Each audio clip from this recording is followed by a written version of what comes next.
complicado que isso talvez seja pensar em clones.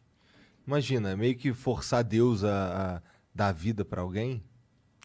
Aí que tá, a gente pode fazer um clone, agora quem dá a vida é o Senhor, né? A gente sempre força Deus dar a vida, porque quando a gente tem um filho, meio que a Não, gente que escolheu o teu filho Tudo e ele bem, deu a vida. mas assim, um clone, ele é... Mas, cara, olha só. Tem alma, um Você clone? tem quantos filhos? Você tem quantos filhos? 2. Duas.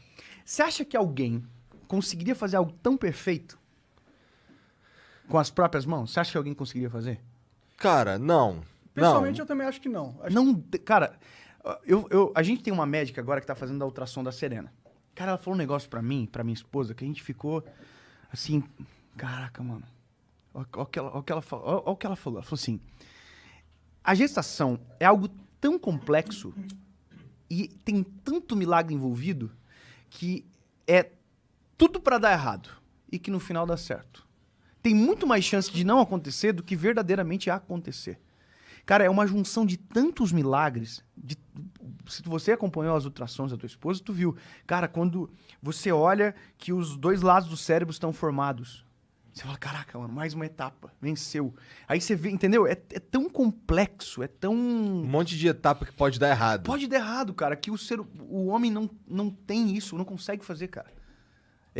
Talvez seja o sonho do homem, mas ele não consegue, porque é muito mais complexo do que qualquer outra coisa. Total, eu acho que quando o homem tiver o poder de criar um ser ao que ele quiser, ele vai, tipo, geneticamente falando, ele vai criar abominações. Mas aí Quando que a tá, gente ó, se permitir eu isso. acho que isso um dia pode acontecer.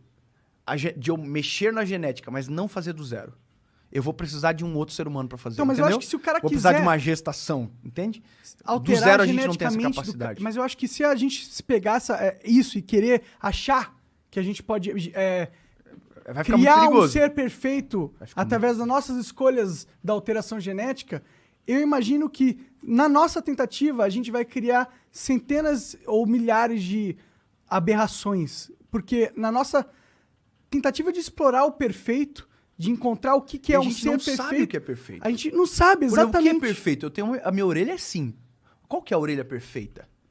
Não existe o ideal, cara. Esse ideal físico que a gente especula, ou quanto tempo a gente tem que viver, cara, isso não existe um ideal. Tem gente que viveu 100 anos e foi infeliz a vida toda. Tem gente que viveu 20 e foi extremamente feliz os 20 anos da vida dele. Entendeu? Então, esse modelo de ideal e de perfeito a gente não tem. O que é belo? Belo se altera ao longo do tempo.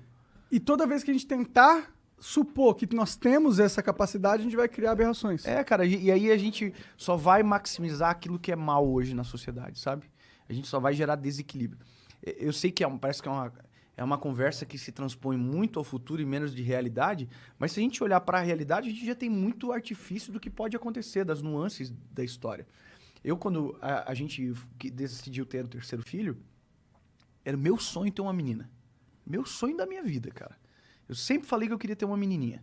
E, cara, eu me lembro que uma das coisas que me falaram foi, cara, se você quiser, tem manipulação genética. Você pode escolher o sexo da criança. Eu não sei se é legal, mas já existe a possibilidade. Já existe isso? A Cara, possibilidade. Não sabia disso, que da hora. De Ou você... não.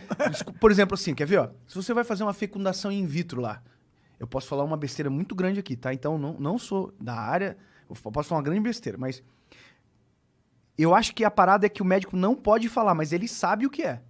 Se é feminino que ele tá colocando ou se é masculino.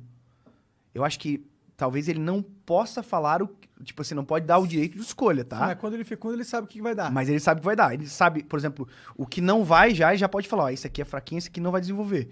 E daí os outros eu acho que ele já sabe, pelo que eu ouvi, tá? É um achismo. Então, pensa, se a médica pergunta pra mim, o que tu quer? Eu tô fazendo uma fecundação in vitro. Menino, menina. Qual que é a minha tentação?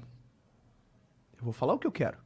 Mas se isso não for o ideal, se isso não é o que Deus tem, isso não é o que Deus quer, e se for a menina, mas a menina for uma decepção na minha vida, entendeu? Só entendendo que na minha concepção, a soberania de Deus sempre vai prevalecer sobre as minhas escolhas. Mas e se Deus te fez escolher uma menina? Pois é, mas eu escolhi já. Eu escolhi na minha oração. Eu já falei com o Senhor sobre isso. Bom, se você falou com o falei médico com também, ele. e ele sabe o que vai dar, ele pode ter te ajudado. Então, mas no meu caso, não. Não? Não, aí que tá. Então, é onde entra o meu testemunho, que também é um testemunho. Porque quando a gente ouviu isso, obviamente que eu não tava fazendo fecundação in vitro, nada, aí foi uma gravidez normal, aconteceu naturalmente. É verdade. Né? É. Mas quando a minha esposa tava gerando no início, eu sabia que era uma menina, cara.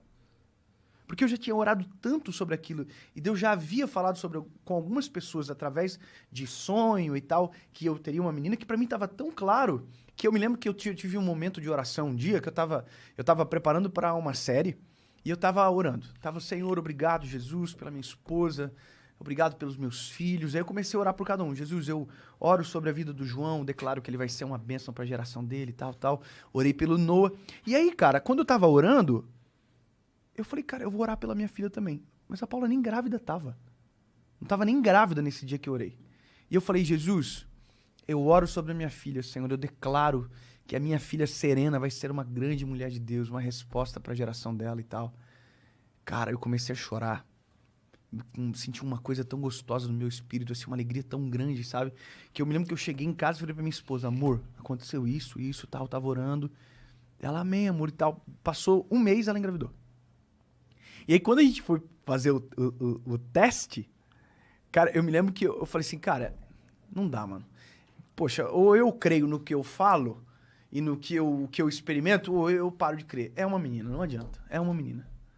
Sabe? Então, tanto é que se vocês verem o nosso chá revelação lá, que tem no Instagram, quando revela o sexo, tem um áudio assim, ó, e cumprindo-se a promessa de Deus. Entendeu? Uhum. Então, é isso, cara. Eu acho que tem coisas que a gente não tem o direito de escolher, não. Entendeu? Você teria coragem de escolher outra criança a não ser que não fosse a tua filha? Que você tem? Não. Ela é perfeita pra você, cara. Entendeu? Parece que é uma parada, parece que tu tá ignorando a natureza da criação e tal pra colocar a tua escolha. Mano, não dá. Tanto é que, por exemplo, meu primeiro filho, eu queria que fosse uma menina. Mas era diferente, era outra fase e tal. Mas eu queria que fosse uma menininha. Eu tinha vontade, porque todos meus amigos tinham menina. E veio o menino. Cara, quando eu soube que era seu menino, eu fiquei, ei, é um menino, top. Mas, badzão. Cara, eu fiquei 2 horas assim. Quando passou, assim, esse negócio, eu falei, meu Deus, cara, eu vou ter um filho, eu vou ter uma cópia minha. A minha mentalidade mudou. E eu fiquei apaixonado, cara. Tanto é que os meus filhos são os amores da minha vida, cara. Então, se eu escolhesse, não seria tão perfeito como o João é. Sabe? Então, cara, no fim, mano, parece que é muito arriscado. Eu prefiro sempre acreditar na soberania de Deus, que a vontade dele é perfeita e that's it.